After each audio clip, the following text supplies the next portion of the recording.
Hails the Luciferian outlaw Lance Legion Miasmus here once again, and appropriate for Halloween weekend,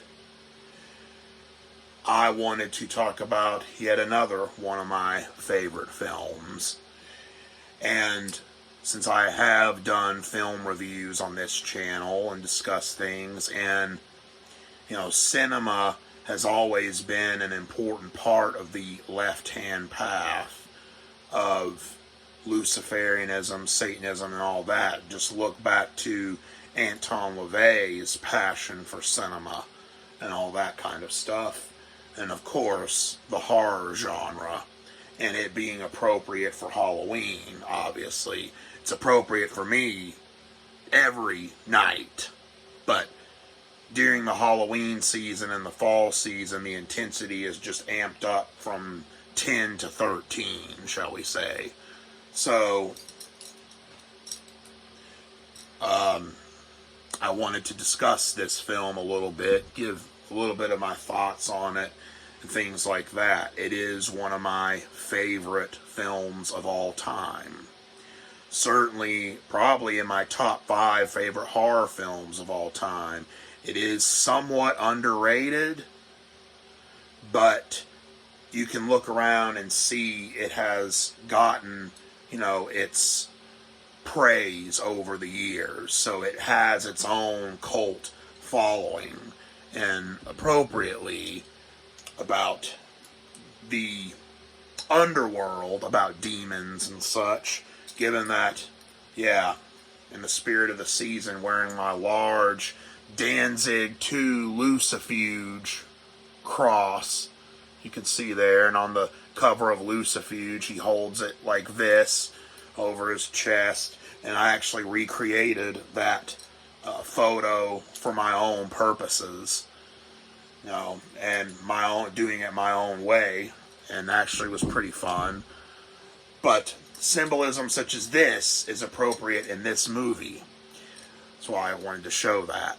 So, I am talking about 1990's The Exorcist III, more known overseas, in America it's The Exorcist III, but in other markets and most other markets, it is known as The Exorcist III Legion, the subtitle, based off of William Peter Blatty's book, Legion, which is a sequel to The Exorcist, his book, of which the film The Exorcist was based on. And here is the Blu-ray of The Exorcist III. The Exorcist III Legion. One of my favorite movies of all time, and I will tell you this, I like it better than The Exorcist.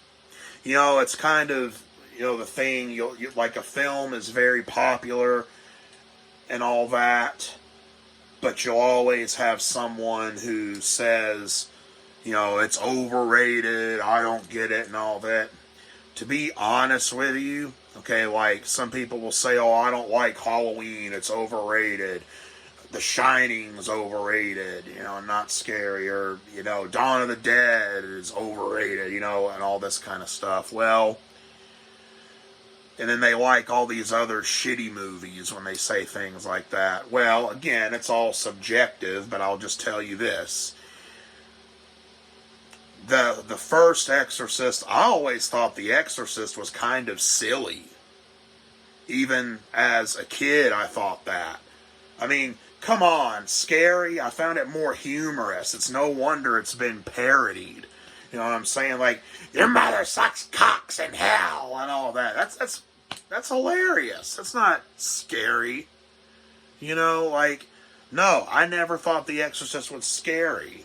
Alien is a scarier movie than The Exorcist. So, but what scares you is subjective. But don't get me wrong, The Exorcist is a good movie, but The Exorcist 2 was, Yeah, that one's one of the most hated sequels of all time, and I'll confess I have not seen that one all the way through. I saw scenes of it before, and I thought it was ridiculous, so I didn't watch the whole thing. But The Exorcist III, which is more of a psychological horror film, is so much better. It's still a film about possession, but the goofy, over the top vomiting on priests and all that shit is not there. This is more subtle, even though there's some, pretty heavy scenes in it. It's more subtle. It is more atmospheric. It's like a horror thriller and also a little bit of a detective story mixed in. But the possession scenes are great, and I think as a horror film, it is better if more like, some would say slow moving. Yeah, it's a lot of talking and all that, but the dialogue is awesome. So my notes about it, it's funny, the name Legion, well, that's part of my, metal moniker, my pseudonym, nom de plume, as you say, Legion Miasmus, which is the name I use singing in bands on stage and when I was in bands and all that. Well, Legion came from the fact that when I sang, it was death metal and black metal vocals, but I sang in a lot of different voices. I had lows, highs, mid-range, and everything in between. Growls, a different kind of growl, a more low-pitched growl, like mid-pitched growl, high-pitched scream, a lower high-pitched scream, all that. It sounds like, possessed. You sound like a death metal singer. A good one sounds possessed when he's singing. And since I had all these different voices, the name Legion stuck. Now, and also I was a big fan of Eric Legion Hagstedt from Marduk. He's the old singer in the Swedish black metal band Marduk. And then I was am a huge fan. It's another, like, my vocal influence, the Deicide album Legion that came out in 1992. And that's one of my favorite albums of all time. Next year, for the 30th anniversary, because it came out in 1992, they're going to play the whole album in its entirety on tour, and that's crazy, because they only play like one song from that live on their sets. When it first came out, Deicide played maybe a couple from it, but it's their most technical album. It's insane. It's one of the most influential death metal albums ever. And speaking of influential death metal albums, Cryptopsy None So Vile is one of my favorite albums of all time as well. Lord Worm was one of my biggest vocal influences, and they sampled a clip from The Exorcist III at the very beginning of the album, the roaring demon, and then I do it rather well, don't you think? Yeah, the line uttered by Jason Miller in The Exorcist III. So, all that combined was what gave me my pseudonym and namesake Legion. And of course, Miasmus means bringer of death and pestilence and things like that. Miasma, death light. Miasma means like noxious gases, like something you'd see toxic waste over a graveyard. But a miasma also means a foreboding or death-like atmosphere. Miasmus, bringer of death and pestilence. So Legion Miasmus. Like, you're a one-man legion almost, bringing death and pestilence. It's just a cool metal nickname, and it always stuck with me. So that's why I still use it to this day. But in any case, part of that's where the namesake came from, all those things. It's also, kind of like adaptable Darwinism, if you will. You're an individualist, but we are legion, for we are many.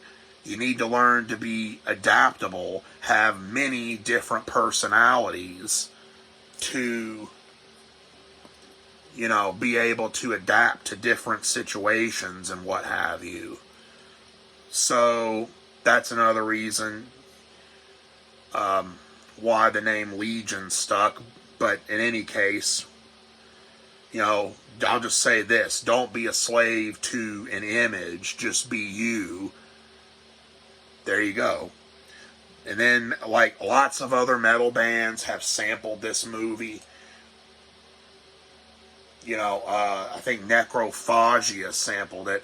Guns N' Roses, of course, more mainstream rock and roll, sampled George C. Scott's infamous I believe in death, disease, injustice, inhumanity, that just epic monologue. And you can watch that here on YouTube. I'll post a link to it down below. Watch that monologue. It is epic. And also, speaking of epic, we have epic performances in this film. George C. Scott is in the lead role. People know him from Patton. They know him from Stanley Kubrick's Dr. Strangelove, amongst other films. And, like, the acting is all around good in this film. And the lead, George C. Scott, is great. When he yells, it's funny, and it's also entertaining at the same time, but you also see all the shit he's going through in this movie, and you see why he's like that. Just perfect in the lead role. And of course, I gotta say this, one of the greatest actors ever is Brad Dourif, who of course is no stranger to horror. But people know him from One Flew Over the Cuckoo's Nest with Jack Nicholson. He was in Lord of the Rings. I'll confess this too. I have not seen all of the Lord of the Rings movies all the way through. I was never much into Tolkien. I was more into Lovecraft. I was more Lovecraftian instead of Tolkien. So I'm actually not as familiar with it. But I know he was in that. And of course, his most famous role, what people know him for, is the voice of Charles Lee Ray, a.k.a. Chucky. Yeah, in the Child's Play franchise. Now, when it comes to Child's Play, talking about movies, I like the first two. They're entertaining and they're funny, but after that, no, I'm not really into that franchise as much, but I loved the first two films as a kid, and I still like those first two films. Those are fun. But I haven't kept up with that one as much. I only like the first two, but he was good as Chucky. I mean, that voice is, unmistakable. And here he plays a serial killer called the Gemini Killer, modeled after, of course, the Zodiac Killer. And you just have to watch it and see. I recommend just go watch the movie. But, the serial killer, the Gemini Killer, died, but ended up being taken by the legion of demons that were part of the demons that possessed Reagan McNeil in the first film. And they resurrected him to life through, possession and all that. So he goes and starts killing again, supposedly 15 years after his death. And Brad Dourif just gives awesome monologues and awesome performance. Yeah, very, there's some, people, when I show this film to people who haven't seen it, they find it more disturbing than most other horror films. And there's some, just the imagery. There's some very satanic imagery in this movie that has more gravitas than the hokey satanic imagery you see in B movies, or something like that. Like, this is more serious, like Way more. Like, it just has much more gloominess and grimness to it than other films about possession or the occult or things like that. And Jason Miller, who played Damien Karras in the first film, it's been many, many years since I've seen the first one, but I watched the third one pretty regular. But he returns in this as part of the possession and all that. So that's cool. Yeah, the cast is great. And also the creepy nurse that George C. Scott's character interviews throughout the film. It's like, you almost think she has something to do with the murders, but she doesn't. Yeah, they kind of throw her as a red herring maybe, but still creepy. And then of course there's the scene that everyone talks about there's actually several scenes, but the one where, like, it looks like a Stanley Kubrick shot. They show a long shot of the hospital hallway at night, and it's like this huge tension and build up, and all of a sudden the killer possessing one of the patients, comes out with the shears and wham, decapitates the nurse, and there's a decapitated Christ statue and all this. Listen to the dialogue. That's what makes this, more unsettling, what you don't see. Listen to how they describe the killings of the Gemini killer and how he leaves his victims and all that. Just that's, next level shit, yeah, as we say. So, yeah, and people talk about the more funny aspects of the dialogue. The dialogue has this cynical, dry humor about it, especially the dialogue between George C. Scott's character, which is Lieutenant Kinderman, and the priest early in the film, played by actor Ed Flanders, Father Dyer. Like, it has like this cynical vibe to it. They discuss religion, philosophy, but a lot of dry humor. And there's this monologue about a carp, a fish, and Lieutenant Kinderman, George C. Scott, says, "I can't go home because of the carp. I see it swimming up and down in my bathtub, and if I see it again, I'll kill it." You can watch that monologue too.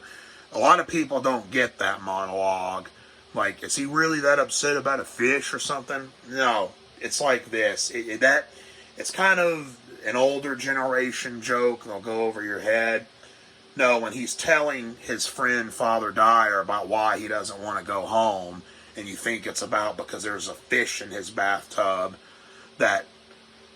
he begins by telling Father Dyer that his mother-in-law, his wife's mother, is visiting, and she bought them a carp, a fish that she's going to cook for them for dinner one night, but she bought it live and all this stuff. You just have to listen to the dialogue. I can't do it justice describing it here, but I'll link to that below in the description box as well, so you can check that out.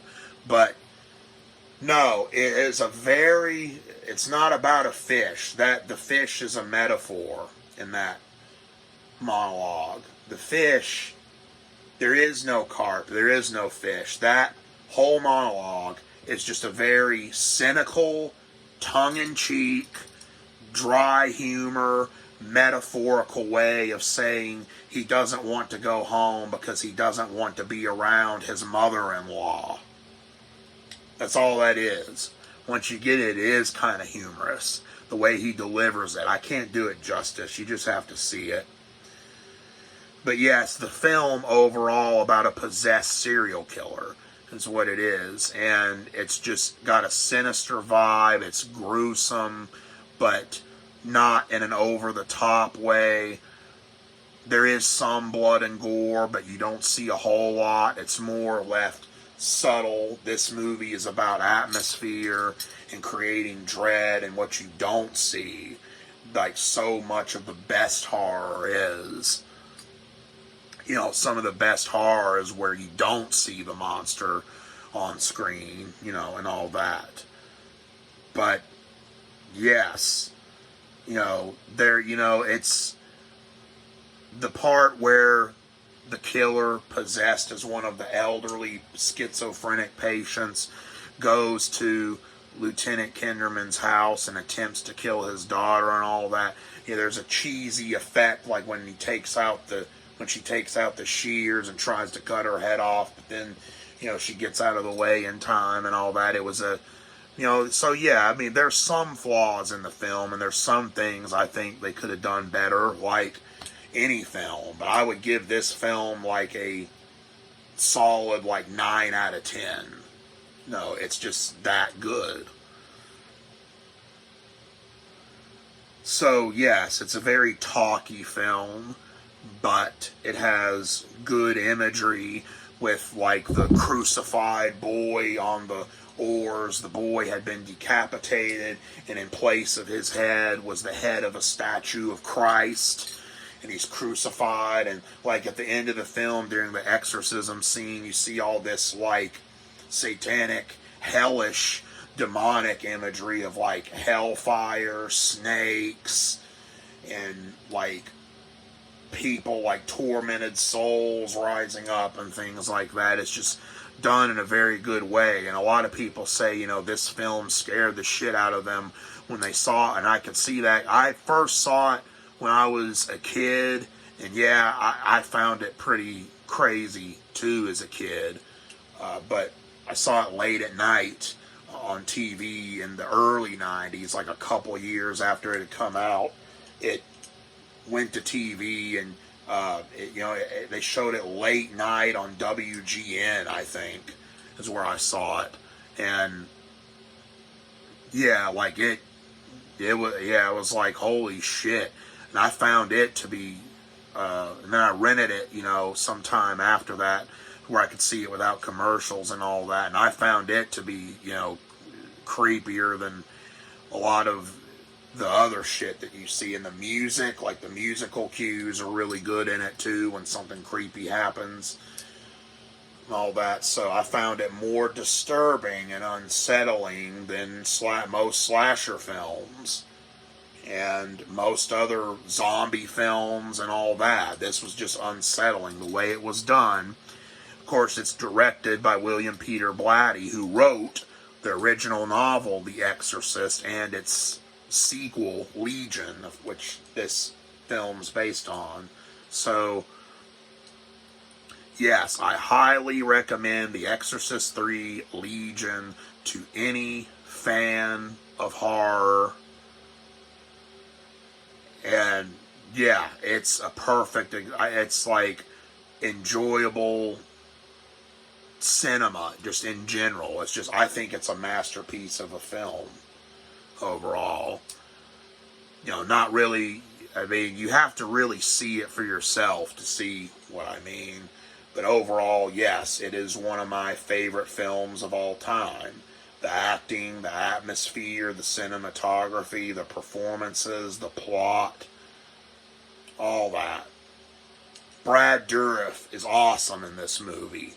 So, definitely just his performance is just it nails it out of the park.